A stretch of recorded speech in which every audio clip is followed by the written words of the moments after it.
Good afternoon, everybody. Good afternoon. I have a few things at the top for everybody. Okay, so I wanted to provide you an update on our efforts to support the people of Jackson and the state of Mississippi. The president spoke with the mayor of Jackson this morning, and the FEMA administrator also spoke with the governor. The president last night also immediately approved the governor's emergency declaration request, directing his team to surge assistance to the state. FEMA has personnel on site in the State Emergency Operations Center and is coordinating with State Emergency Management Team to identify specific resource requirements. The Environmental Protection Agency is deploying a subject matter expert to support the emergency assessment of the Jackson water treatment plants and is working to expedite delivery of equipment needed to repair Jackson's water treatment plant. We are committed to helping the people of Jackson and the state of Mississippi during this urgent time of need. We are saddened by the tragic loss of life and destruction as a result of the severe flooding in Pakistan. We send our deepest condolences to all the individuals and families impacted. The United States stands with communities in Pakistan as they experience severe flooding and landslides. Yesterday, USAID announced it is providing an additional $30 million in humanitarian assistance to support the people affected by the severe flooding. With these funds, USAID partners will prioritize urgently needed support for food, nutrition, safe water, improved sanitation and hygiene, and shelter assistance. A USAID disaster management specialist is also in Islamabad to assess the impact of the floods and to determine additional humanitarian assistance that the U.S. government may provide. The United States has and will continue to be a strong supporter of the people of Pakistan. We are the single largest humanitarian donor to Pakistan, having provided over $33 million in humanitarian assistance. We will continue to closely monitor the situation in Pakistan for further needs following this horrific tragedy.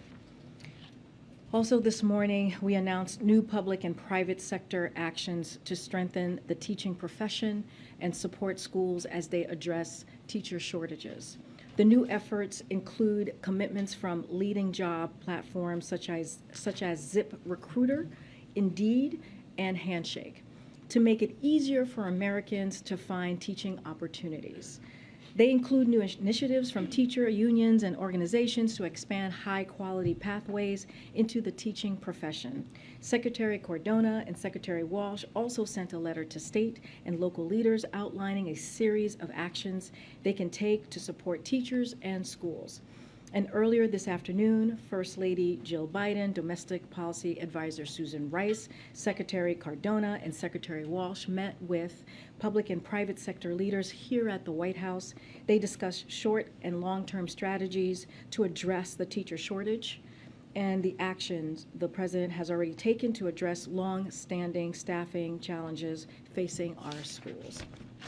This includes the $130 billion the president secured through the American Rescue Plan for school districts across the country to hire, retain, and support teachers.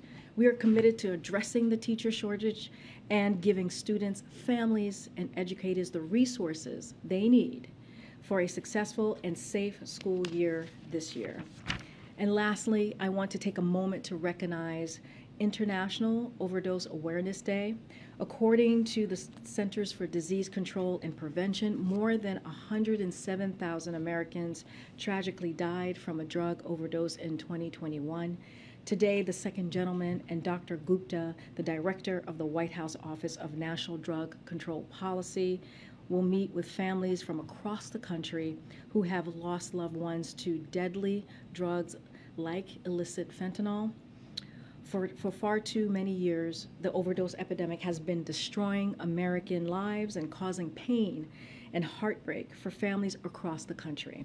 As the President said in the State of the Union, beating the overdose epidemic is a key part of his agenda.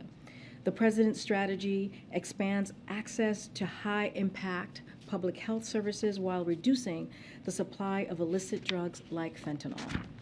As part of that strategy, the Department of Health and Human Services announced today around $80 million in grants to support prevention and treatment for substance use and overdose prevention. While this funding will help communities across the nation, we need more resources to match the scale of the problem. That's why the President's fiscal year 2023 budget proposed a significant increase in funding to beat the overdose epidemic and save lives. With that, hello, Chris. Good to see you back in D.C. Yeah. Last night, the Justice Department released a photo of top secret documents found at Mar-a-Lago. Has President Biden seen the photo, been briefed on the photo, and does the White House believe that there was national security at risk by having these documents there? So, as I've said many times, and I get how you're asking the question. I hear you, Chris. We're just not going to comment on the investigation, any underlying pieces of the investigation, any content of the investigation. This is an ongoing, as you all know, investigation that the Department of Justice, an independent investigation that the Department of Justice is doing. We are not going to politically interfere. We are not going to comment on anything connected to the investigation, and we're just going to keep it there. Sure, but not on the investigation, not the legal process, the FBI, but as the President's role as Commander-in-Chief, overseeing national security, you have top secret documents, some potentially involving human sources there. Is that something that the President's keeping tabs on, or that's part of his intelligence briefings? So as far as top secret materials or classified materials, look, the President has said he said this very recently, in the importance of properly handling classified materials. But in regards to the specific case, again, we're just not going to comment from here. We want to make sure what we're doing is like out of abundance of caution, right? To not comment on an ongoing investigation, not to politically interfere. This is an independent investigation that the Department of Justice is doing, and this is something that the President has talked about during his campaign, making sure that they have that independence, the Department of Justice has that independence as it relates to investigations, and we are just not going to comment any further. And on tomorrow's speech, does the President plan to talk specifically about Donald Trump in the speech tomorrow? And does he feel like, when he's talking about the battle over democracy in this country, does it feel like things are moving in the right direction, the wrong direction? What can you tell us about what the President's going to talk about? So I don't want to get ahead of the President's speech. It's not a good thing to do, as you know. But the President thinks that there is an extremist threat to our democracy. The President has been clear as he can be on that particular piece when we talk about a democracy, when we talk about our freedoms.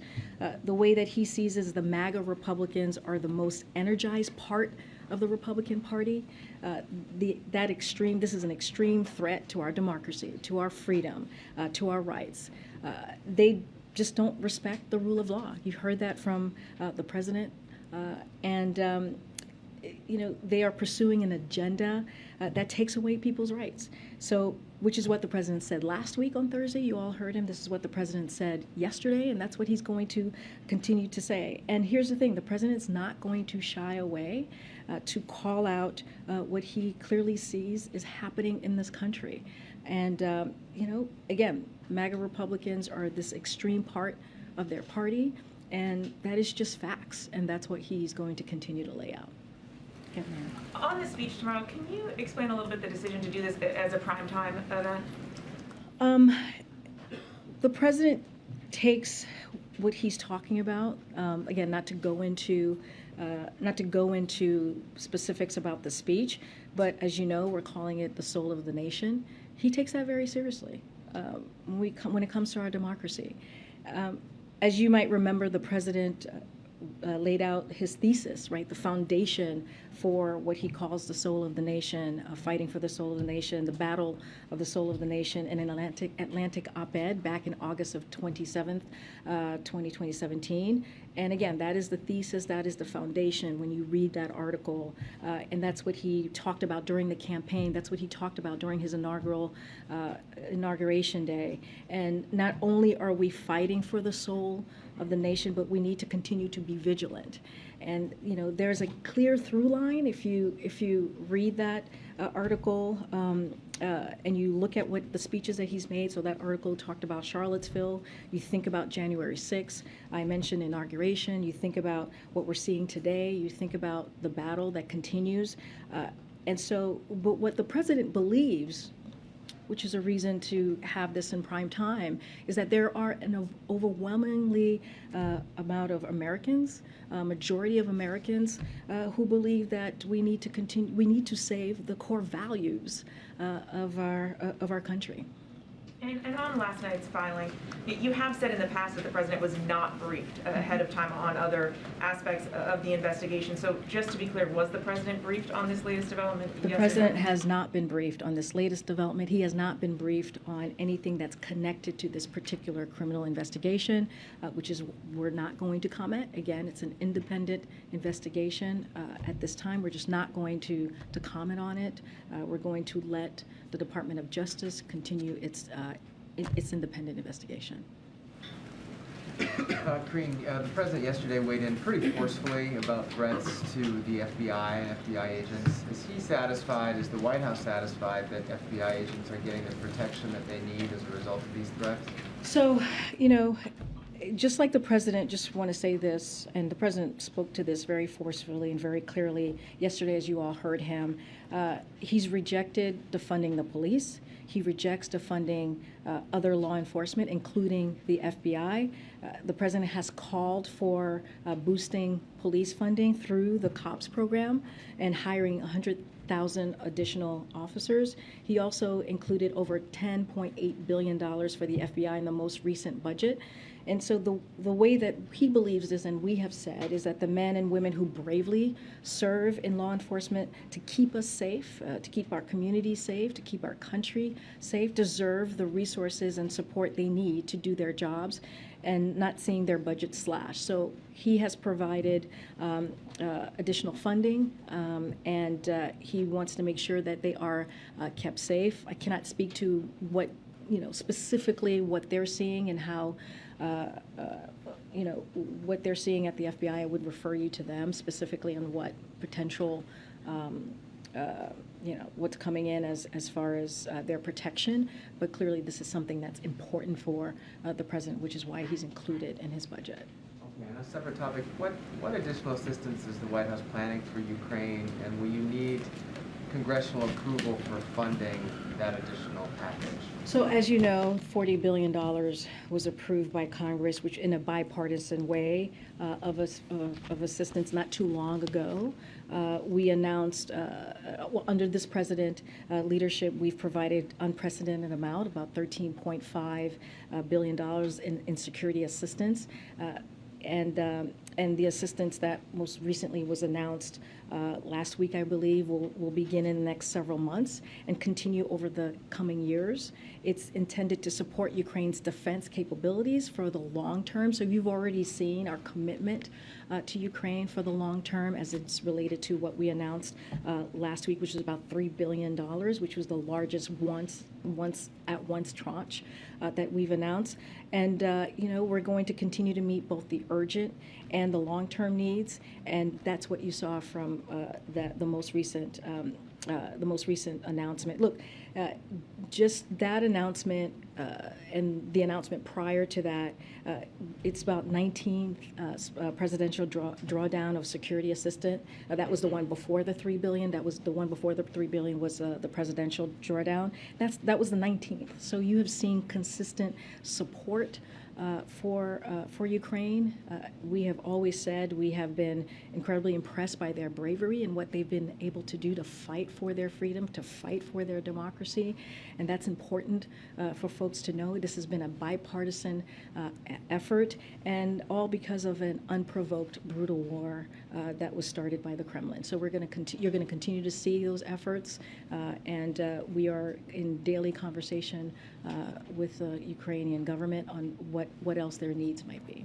And lastly, will the U.S. send a representative to Mikhail Gorbachev's funeral or do anything else to commemorate his death? So I don't have anything to preview or to announce at this time on that piece. Just back to yesterday's speech from the president, he obviously was critical of some senior lawmakers, he said, for saying things to the effect of, if such and such happens, there will be blood in the street. He was obviously also very clear that any threats, attacks on the FBI, law enforcement agents, that those were not acceptable. Given all of that, I'm just wondering whether the president would be open to having direct conversations with some senior lawmakers, some of whom he has known for many years, to tell them to cut it out. So I don't have any calls to preview or any conversation on this specific subject. As you know, we try to keep our conversations with lawmakers private, and so nothing there to preview or to add. Look, you know, we have been been clear that when the Department of Justice independence, that the Department of Justice and the FBI, you know, as I just said, like, we need to not attack our brave men and women who protect our country and who protect our communities. And you just heard me lay down what funding this president has put forward and has announced, and to do just that. So, you know, the president was just emphasizing that violence or threats of violence has absolutely no place in our society, which we should all agree on, regardless of the point of view. It doesn't matter which side of the aisle that you're sitting on, we need to denounce that. And so when you are inciting violence, or when you are making comments, the way that we've heard over the weekend from some leadership and some members in elected office, that's a dangerous thing. And the president's not going to shy away from calling out those types of comments. I guess just without previewing specific conversations that may have happened or could happen in the future, you know, if he believes this kind of rhetoric is potentially harmful or dangerous to law enforcement, you know, does he feel that he has a responsibility to do everything he can? Actually, I think he made that very clear yesterday by, for example, again, reaching out to some of these members directly and having that conversation. Look, MJ, I hear your question, but all you have to do is turn on the TV and hear from the president directly on how he feels about what he's hearing. And he's been very clear about that.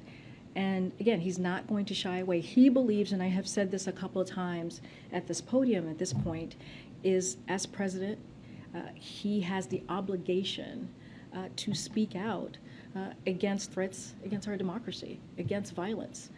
It is he believes as president you have the strongest platform, if you will, the strongest voice, and that's what he's going to continue to do. Again, he's not going to step away from it. He's not going to shy away from that. I think any of those legislators or any of those elected officials, all they have to do, I'm sure they have seen the clip over and over again from your network and others about what the president has said yesterday and how forceful he was, how passionate he was, and that is going to continue. And just one last one. Yeah. Just given that, you know, you all have billed it as being related to the battle for the soul of America, which is something that he obviously ran on back in 2020.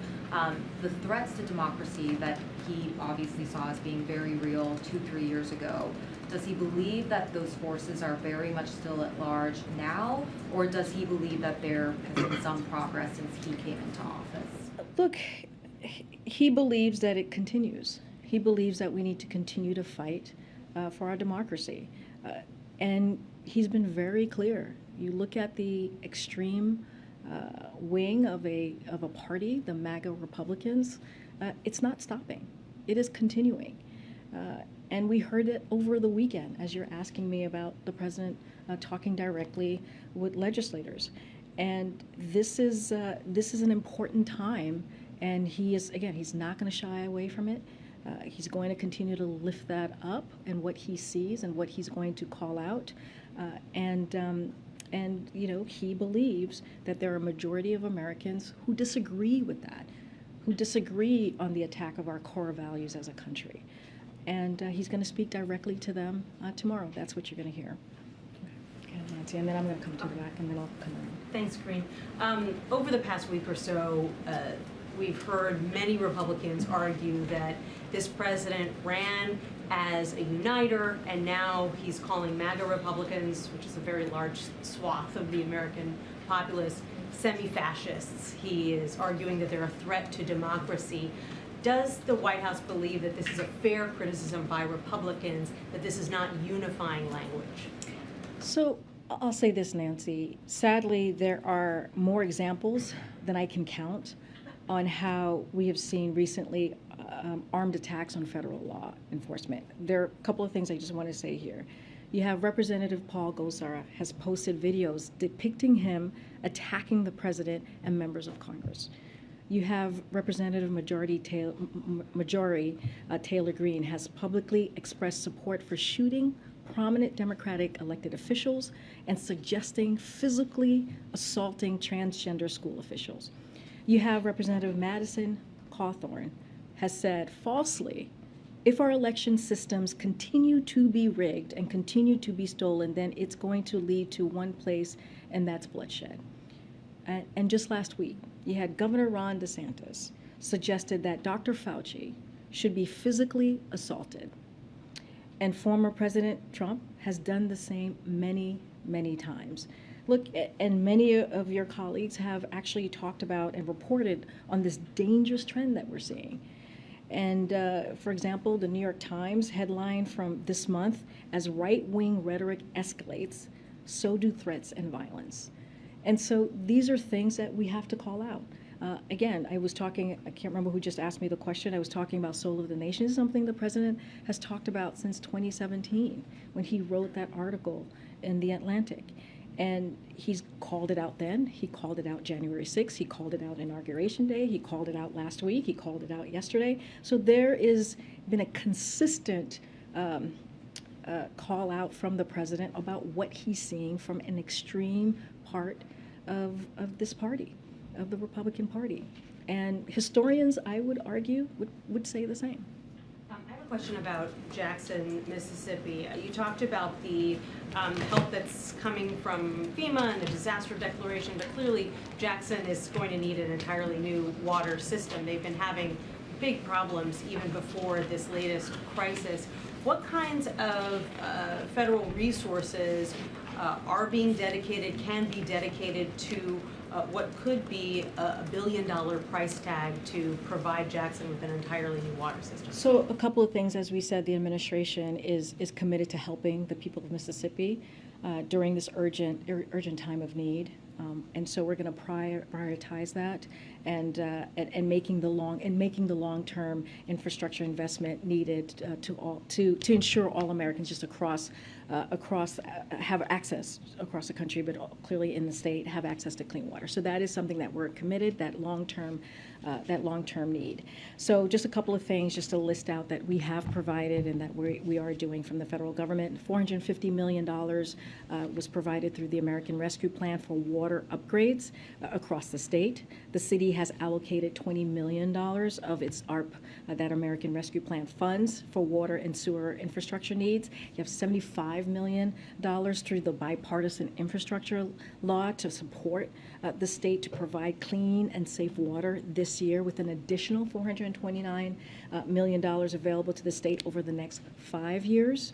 There is $30.9 million through the EPA's revolving loan funds for treatment and distribution system improvements for Jackson, Mississippi specifically. For long-term support, earlier this year we announced $300,000 as part of the administration's Justice 40 initiative for the Army Corps to conduct a validation study to reduce flooding from the Pearl River in Jackson, Mississippi. So we continue to work with Mississippi's congressional delegation to improve the projects moving forward. But as you can see, we are committed, and we're going to continue to help the people in Mississippi. I'm going to go to the back, and then I'll come back up. Go ahead. Thank you, Karine. On Iran, the EU's foreign policy chief said this morning that he expects a deal in the coming days. Is this also your assessment, and is this maybe the reason why the president had a call with Israeli Prime Minister Lapid today? So let me give you a little bit about Lapid. We'll have a readout momentarily on that. So the president spoke with the. Oh, is that right? Okay, there we go. You guys are ahead of the game. I think I'm thinking about something else. Okay. The president spoke with Prime Minister Lapid this morning to consult on global and regional security challenges, including threats posed by Iran and Iran-backed proxies. The president expressed appreciation for the warm reception during his July trip to Israel, a visit that illustrated the unbreakable bonds and friendship between our two countries. He also committed to sustained coordination to implement the announced trip deliverables. The president further emphasized the importance of concluding the maritime boundary negotiations between Israel and Lebanon in the coming weeks. As it relates to the EU, and look, we have said many times from here, we're just not going to negotiate in public. As you know, last week we conveyed our feedback about Iran's comments on the EU's proposal directly to the EU, and so we're not going to say more than that. We're not going to negotiate from here, and we're not going to go into details on contents or our response. So we're going to keep it there. Okay. Yeah, so the International Energy Agency summer report shows that the Russian revenue from oil exports increased 40% from last year. It seems that the sanctions are not cutting off revenue to the Russian president. So this is exactly why I think you've heard us say this before. President Biden and the G7 leaders have directed relevant members of their team to explore mechanism to set a global price cap. You heard us talk about that when the president was in Europe, most recently in Germany. And this would be for Russian oil and starving Putin of his main source of cash and forcing down the price of Russian oil to help blunt the impact of Putin's war on the pump. So it will be discussed further this week at the G7 finance ministers meeting. This is happening on Friday. The U.S. has already taken strong action on action to ban Russia oil, and U.S. allies have announced plans to wind down their own imports of Russian oil.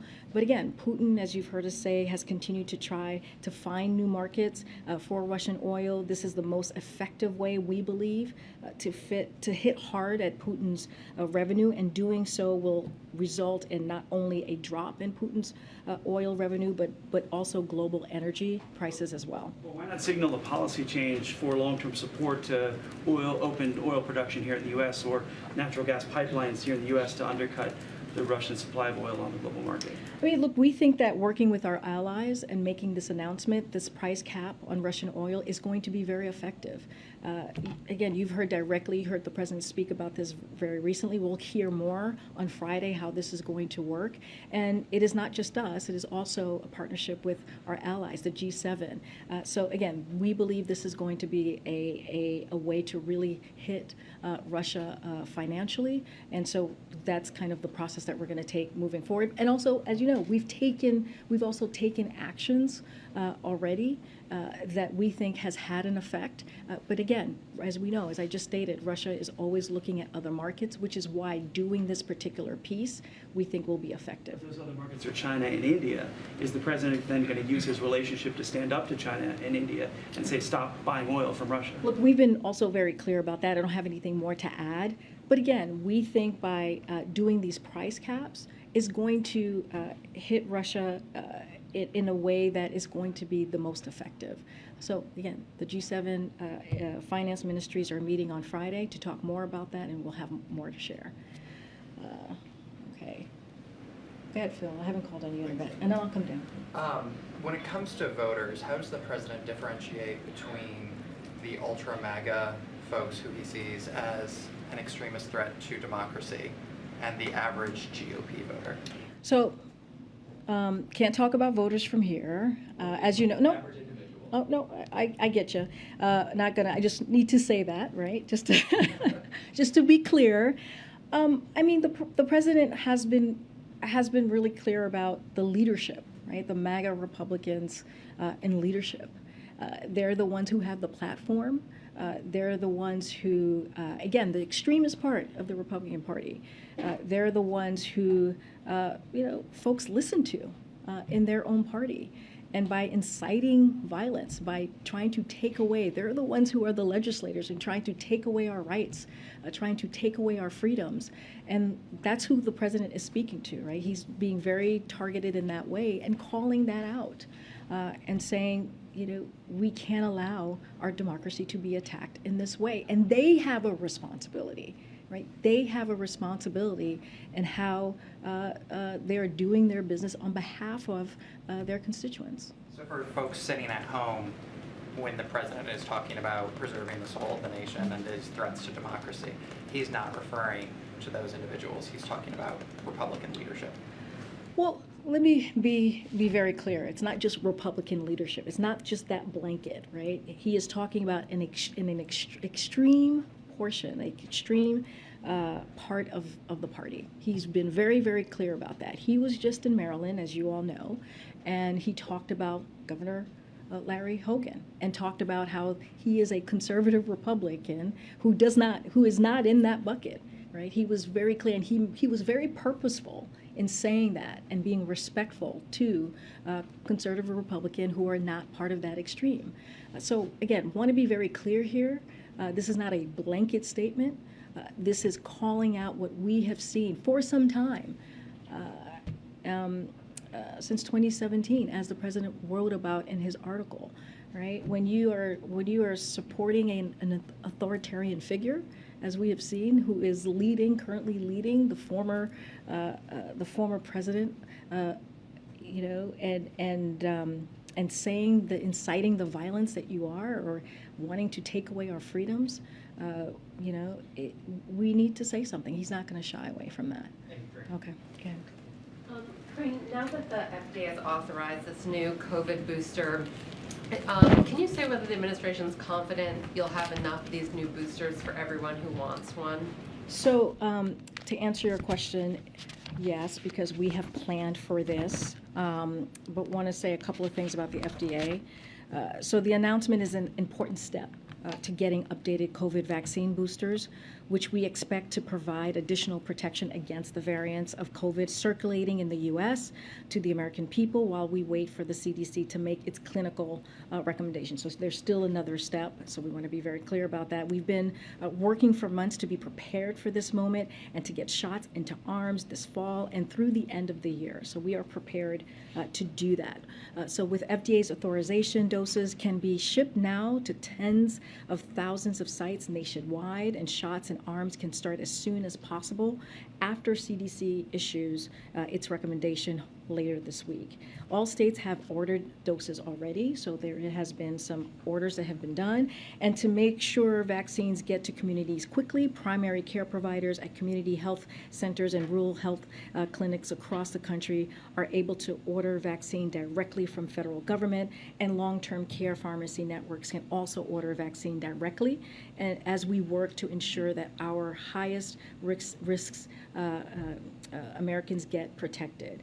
Teams have already started the process of packing and shipping doses across the country, and pending, again, CDC action, we expect shots in arms to begin in earnest starting after Labor Day weekend. We've been working with providers, clinicians, local health departments, and other critical groups to vaccinate for vaccination efforts, and we've been doing all of this preparation despite the lack of funding from Congress, but we have been prepared for this particular moment to make sure that we get shots in arms. So even given that lack of funding, you feel you'll have the supply, you'll be able to get enough doses to get to everybody who wants one? Yeah, so again, despite the Congress failing to provide us with funding that would have bolstered our campaign, clearly, we're not, that would have happened. We've been preparing by working closely again with local departments, clinicians, and other groups. Look, we're still leveraging a comprehensive public education program, as I've just stated. But look, the bottom line is, despite a failure by Congress to act, as we've been asking, as you know, for the past several months, we've prepared with resources so we can meet the moment with these with these boosters. And if I could just follow up real quick on the student loan announcement from last week. We've been hearing from some loan servicers and advocacy groups who are concerned that there's not going to be enough time in this 4-month period to get everybody's applications processed and their balances adjusted before repayment starts. I guess, could you Yeah. kind of respond to that concern? And then is there anything the White House could do, maybe extend the pause if all those balances haven't been adjusted by January 1st? So just want to reiterate that this is a priority for the president. This is a priority for the Secretary of Education. You've heard them both say that. And look, we've got experience here. They've got experience with this. The Department of Education has already canceled $32 billion in student loan debt for over 1.6 million borrowers, which has never happened before, which is unprecedented. That has happened the last 19 months. And so, the administration will be launching a simple application just to go down through the process by early October for folks who don't know. If you would like to be notified when the application is open, you can go to the studentaid.gov to sign up for notifications. Once a borrower completes the application, they can expect relief within 4 to 6 weeks. That's what we have determined. Borrowers are advised to apply before November 15, so there is a deadline there in order to receive relief before the payment pause expires on December 31st, as you all know, of this year. The Department of Education will continue to process applications as they are received, even after the pause expires on December 31st. But again, we are encouraging people to do it before November 15th. We are going to do everything that we can. This Department of Education has been committed to doing this, and there is precedent for them doing that for 1.6 million Americans previously. Okay. On the speech tomorrow, will the president be outlining any new policies or proposals designed to safeguard democracy, protect voting rights? So I'm not going to go into details into his speech. I will not get ahead of the president. I talked a little bit about the soul of the nation, of what he's talked about before, and I'm just not going to get into further details of the speech itself. Mississippi, does the president have any plans, or is there any discussion about him going down there to personally meet with people who are affected by this? Nothing to read out or preview about a trip to Mississippi at this time. Will he speak to the governor personally? As I stated, the FEMA administrator spoke to the governor, I believe, last night. The president this morning spoke to the mayor, as you all know, and we're just going to be in close touch from our administration to theirs, to local governments, local folks as well, to make sure that they have the need, that they have the resources that they need. Okay, Peter. Thanks, Karine. There's a big problem now that rainbow fentanyl, which is designed to target children, has been found in 18 states. What specifically is the president doing about this? So we just talked about the overdose awareness day that we are observing today. I just laid out what the second gentleman and others are doing within this administration, we are going to continue to focus on the steps that we're taking, that we have taken. You have the $80 million that DHS just announced today on drug prevention, and the president has taken many steps. He's made this a priority to make sure that we attack a very dangerous drugs, serious drugs in this country. But 300 overdoses a day now. We know how the fentanyl is coming into the country. It's coming right across the southern border. The DEA administrator says so. So when is the president going to do something? So I will say that you have seen a 200% increase of fentanyl seizures, which means that we are doing the job of catching drug traffickers. 200%. Hold on, 200% increase. Just and again, Americans' life seizures. expectancies are going down at a rate not seen in a century, and part of that is being driven by drug overdoses. So what is the president going to do? And we to stop agree. We see those same numbers as well. But the fact that we are securing the border, the fact that we are securing record levels of funding from DHS so they can stop illicit drugs from entering into the country, the fact that it's not just drug traffickers that we're dealing with as well, we're stopping financiers. This is what's happening with this under this administration. It's Look, not being stopped. 300 overdoses. This is being designed to target children. Drug cartels in Mexico want to kill American kids. What is this president doing about it? I hear you. I just laid out 200% of increase of drug fentanyl seizures. That is a dangerous drug that we are taking off the street. We are going to continue to focus. This is an important priority for this president. And I just want to talk about how you're saying that they're just the border, right? And how the border, whatever you just stated, I just want to clear this up. Migrants people are coming in, fentanyl's coming in, people are dying. Hold on. So migrants who attempted to enter the country illegally are taken into custody by Border Patrol agents. That is how it works. That is the process that we are taking. They are then either expelled by the court order under Title 42, transferred to ICE custody, or monitored through alternatives to detention program as they await further processing. We have made 3,000 arrests in the first 3 months of launching an aggressive campaign to combat the multi-billion-dollar human smuggling industry. When it comes to what's happening with drug overdose, this is something that the president cares about. This is something that the president has laid out a plan to make sure that our kids, our babies, our young Americans here in this country are not continuing to suffer from that, are not continuing to be given or access to drugs. This is something that's incredibly important to this president. So to say that we're not doing enough, Peter, is just falsely, categorically wrong, especially on a day that we are observing what needs to be done. And we have announced, DHS has announced $80 million to prevent that. So we are doing the work. And here's the thing, Peter, if Republicans want to help us stop overdose and stop our kids getting overdosed because of these dangerous drugs, because of these fentanyl that we're seeing in the streets, we're happy to work with them. But they're not. I'm moving on. I'm moving on. Good. No, okay. Karine, who's the audience for tomorrow's speech in Philadelphia? How are people selected to be? The folks in the room. I don't have that information for you. Clearly is going to be folks from the Philly area who will be clearly participants. That's normally how we do events. We invite local leaders.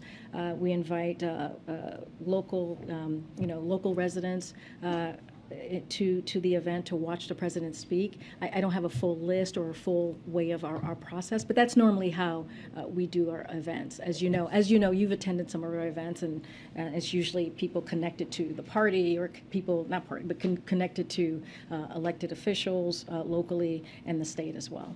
And on the CDC booster, specifically as it relates to the president, if the CDC director, as the new boosters, if the CDC director signs off on the boosters as expected tomorrow, and they do start rolling out next week, can we expect the president to get his booster shot next week? So I don't have any dates to announce yet on when he will get it, but obviously the president was just infected with Omicron and is really well protected, as you all know, right now against COVID. So CDC has always provided that guidance on timing for boosters as it relates to prior infection, and they'll do that here as well as it relates to the president and your question. But he will absolutely get his updated booster and will encourage eligible Americans to do the same when he's able to. Okay. Thank you, Karine.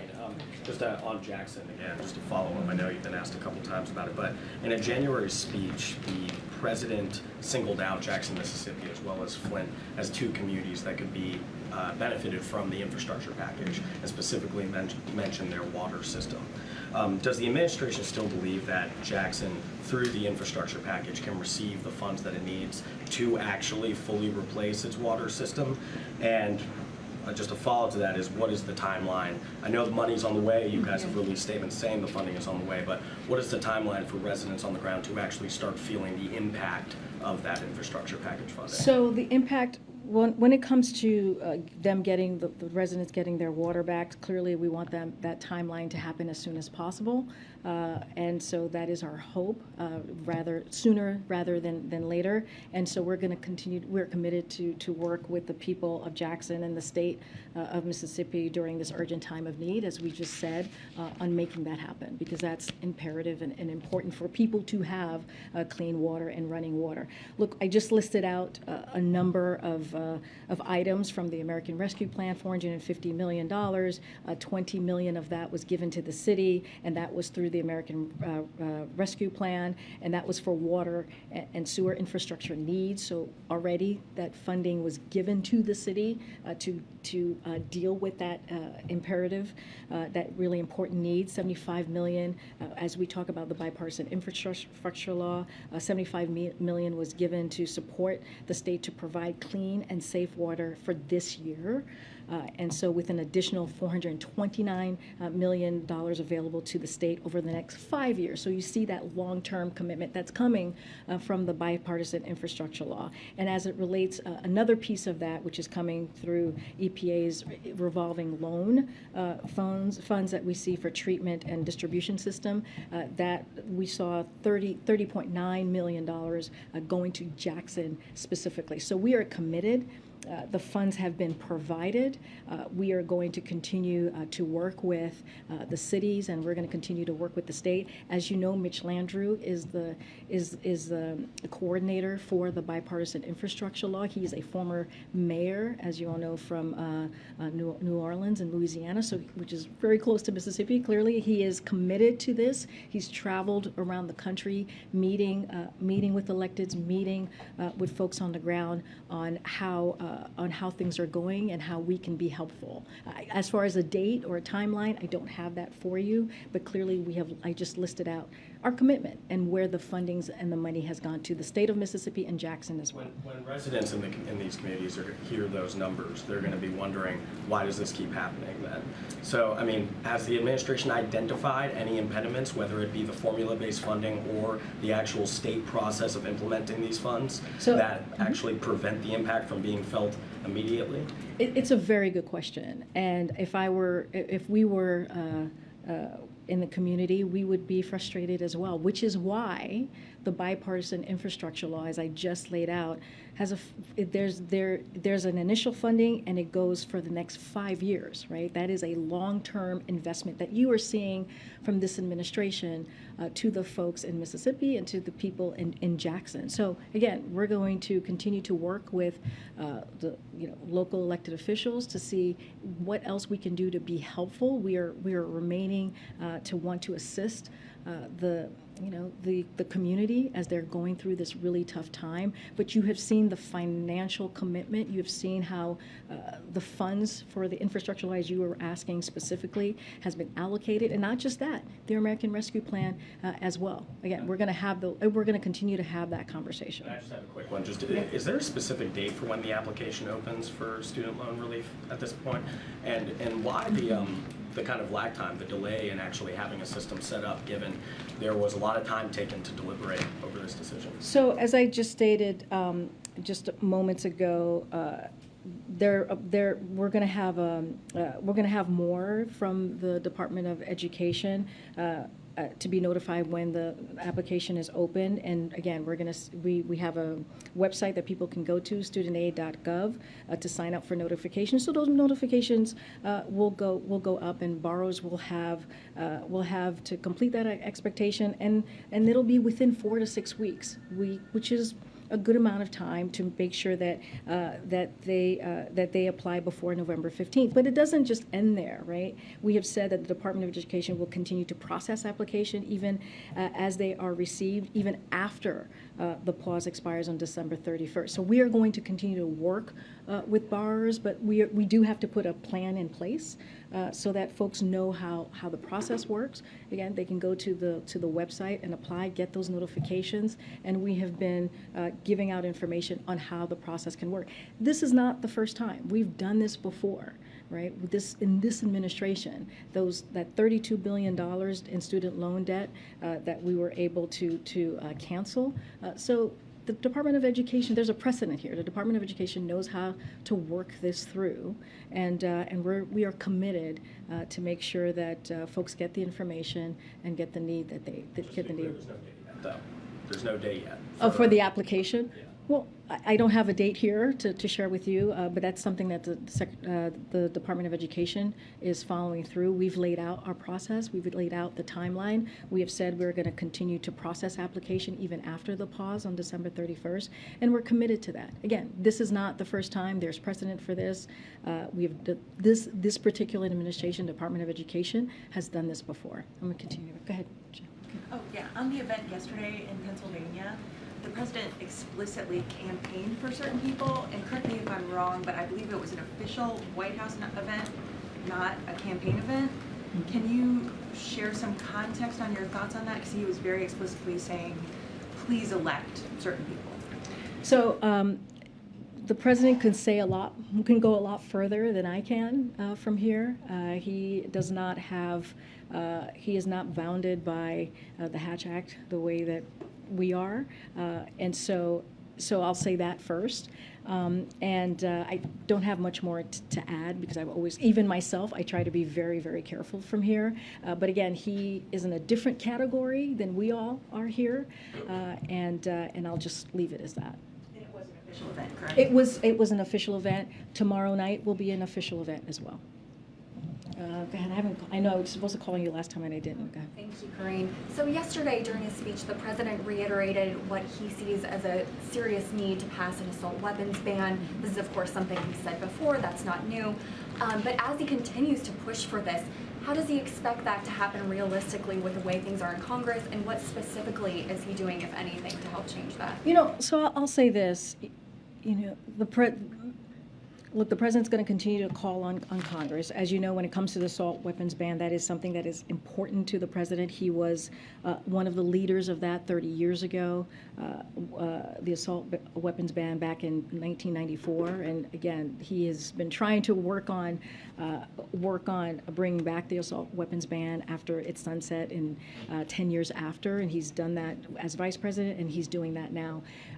A couple of things that I do want to say is when it comes to actions that he's taken, he's had more executive actions dealing with gun violence than any other president at this time. When the bipartisan law passed to deal with gun violence just recently, just a couple of months ago, many people said that wouldn't happen, and it happened. So many people have said we couldn't get things done, and we got it done. So the president, as you heard him say, he is determined to do that. He's determined to make that happen. He's going to continue doing the work that he has done for the past 19 months and having those conversations with Congress, congressional members, in calling for them to take action.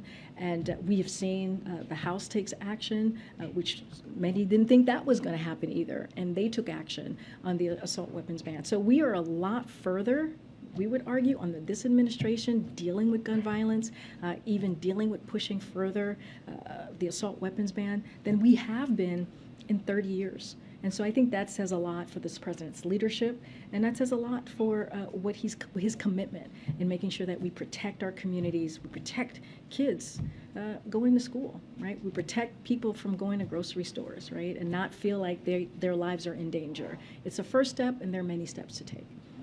With all the attention on the former president's handling of classified information, not asking you to comment on that specifically, but can you say with certainty to the American people that President Biden, in his time as president, has not mishandled, improperly stored, done anything improper with classified information? No, and then I'm going to move on. Go ahead.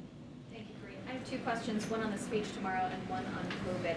On the speech tomorrow, President Biden said in his victory speech in November 2020 that he sought this office to restore the soul of the nation. So where does the White House believe the country is in that restoration process? Look, he has said this before, that it's going to take some work. You've heard him say that, you've heard us say that. But what he is not going to do is shy away, again, from calling out extremism that he is seeing, these MAGA Republicans. He is not going to shy away from that. Is there more work to do? Absolutely. Do we have to continue to protect our democracy? Yes, we do. That is the reality that we're in. Protect our freedom, protect our rights. And that's what he's going to continue to do day in and day out. And you're going to continue to hear that from him, not just Thursday, not just yesterday, but that message is going to continue. COVID, many employers have robust return to office plans that will begin after Labor Day. And just yesterday, some Wall Street banks announced that they are going to be ending entirely testing, vaccination, masking requirements. How would the White House respond to those companies? I leave that up to the companies to decide what's right for their employees. Clearly, there's CDC guidance that we always recommend people to follow, but I leave that up to the private organization. Go ahead, Maria. I Anita. have a domestic question and an international question. First of all, how does the president plan to commemorate 9/11 this year? That's a very good question. Don't have anything to preview at this time, and when we will, we'll share that. And then moving on to Venezuela, a U.S. citizen detained in Venezuela has said on the record, quote, "Our government has abandoned us."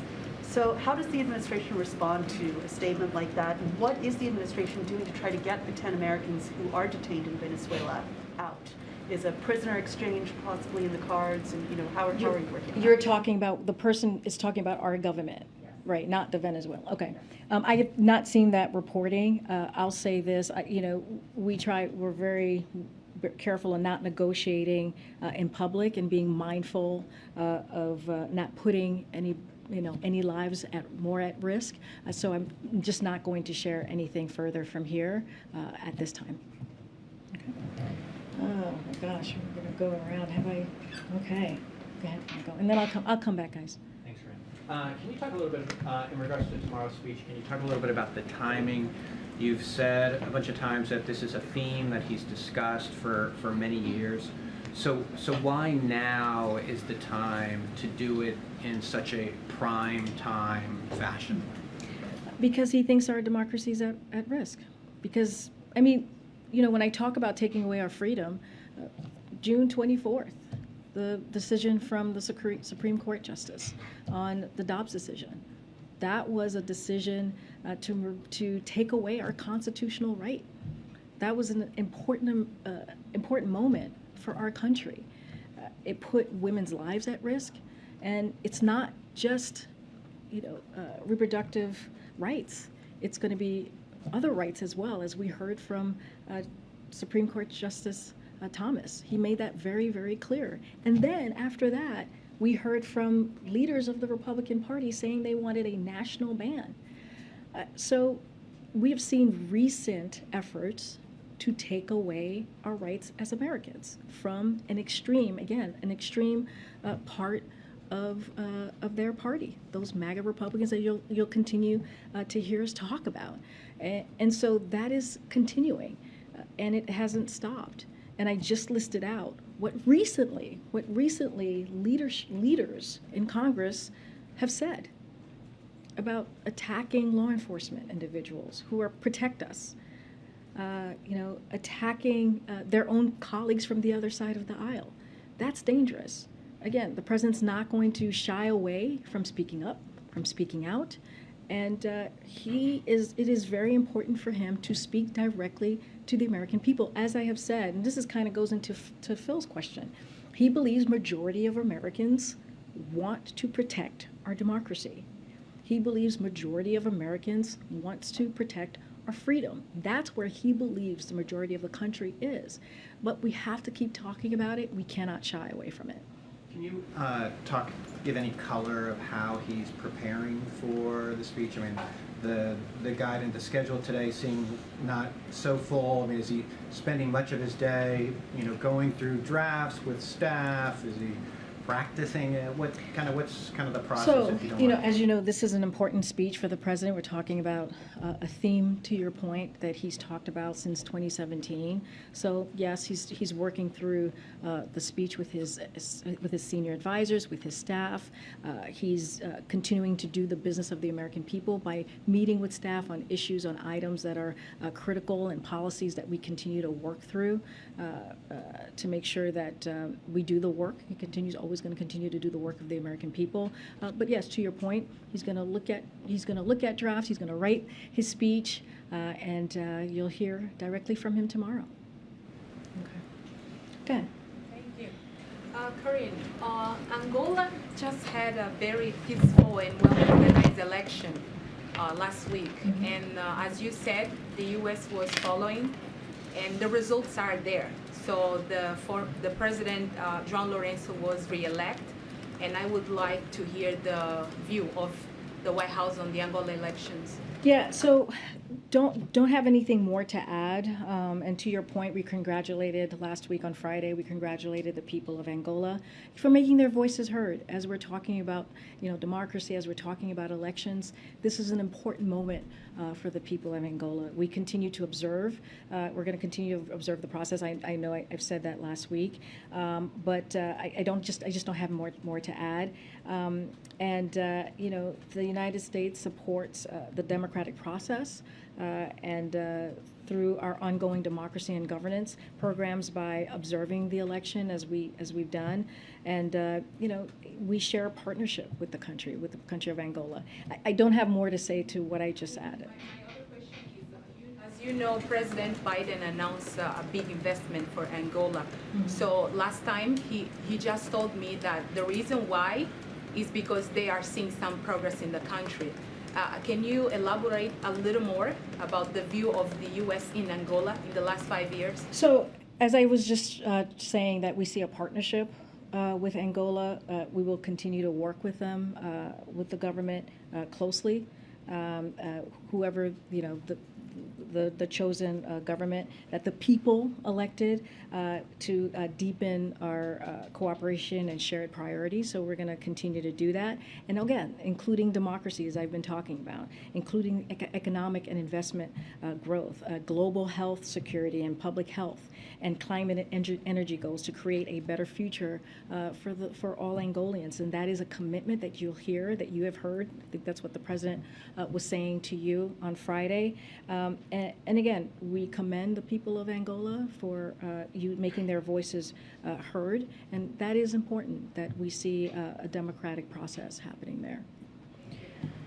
Okay. Oh, go ahead. I'm sorry, I called you. On the subject of the COVID booster shots, we're now 2.5 years into a pandemic. Lots of people are really tired of thinking about COVID. How will the administration convince people to get yet another booster shot? Look, we have learned, we have a lot of lessons learned from how we started this process very early on in his administration with the comprehensive strategy that we had in getting shots in arms. We know it works. I talked about a little bit about that already, which is working closely with doctors and clinicians, making sure that we're educating folks on the ground on why this is important, why this campaign on getting people this booster to folks, and again, shot in arms. And one of the things that we have seen that worked really well is the trusted voices.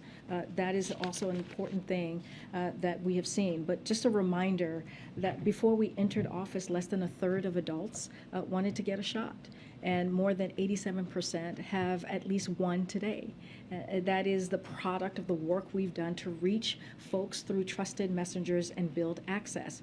Those are two key factors that we cannot forget. First, we're planning a public education campaign, building on lessons we've learned, as I just stated, and focusing on those most at risk. That's always important here. This will include leveraging deep partnerships, as I mentioned, across sectors to meet people where they are. And just as a reminder, to do this, HHS tests messages weekly, surveying at least 1,500 people who are on the fence about getting their booster shot and tracking shifts and trends, and works with trusted messengers to communicate with the public. And so we have a plan, and we're going to ultimately use that plan. We're going to leverage what we know worked before, and we believe this is an important moment for the American people. But again, FDA made the decision. CDC still has to make their decision, so we don't want to get ahead of this. But we are prepared. Orders have already been made, and we're going to make sure that we get those shots in arms. One more. Oh my gosh, who have I not called on in a long time?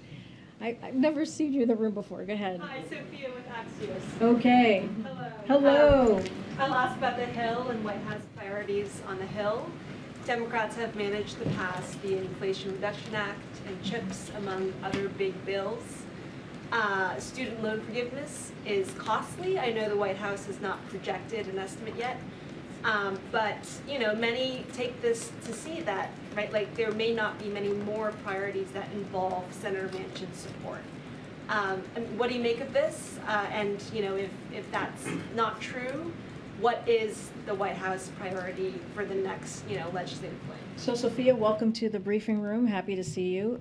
So we're focused on working with members of Congress of both parties, and on government funding bills that would invest in our communities and people reduce costs for working families and help grow our economy from the bottom up and the middle out, as you hear us say. So that's something that's coming up that we'll be very focused on. In this administration, and clearly with congressional members. We're working with leadership in both chambers toward an efficient, straightforward September work period, and we know Democratic appropriators have been working hard to prepare for that particular legislative piece, that the government funding bills, and we're going to press ahead with confirmations. Don't forget that. That is also very important, including judicial confirmations, continuing to put well-qualified judges on the bench that are devoted to the rule of law and that represent the diversity of our nation, as you have seen historically done by this administration. We're also implementing the landmark laws we have passed, as you just mentioned, for the middle class, which is including the Inflation Reduction Act that's already creating manufacturing jobs and will lower many of families' biggest costs. CHIPS, as I'm sure you're thinking about, to bolster our competitiveness with China, and also keep bringing jobs back from overseas and more. So there's a lot to do. Judicial, there's the government funding bills, and there's also making sure that we're implementing these historic pieces of legislation that were passed early on. Okay, we gotta go. But I'll be back tomorrow, guys. Thank you, everybody.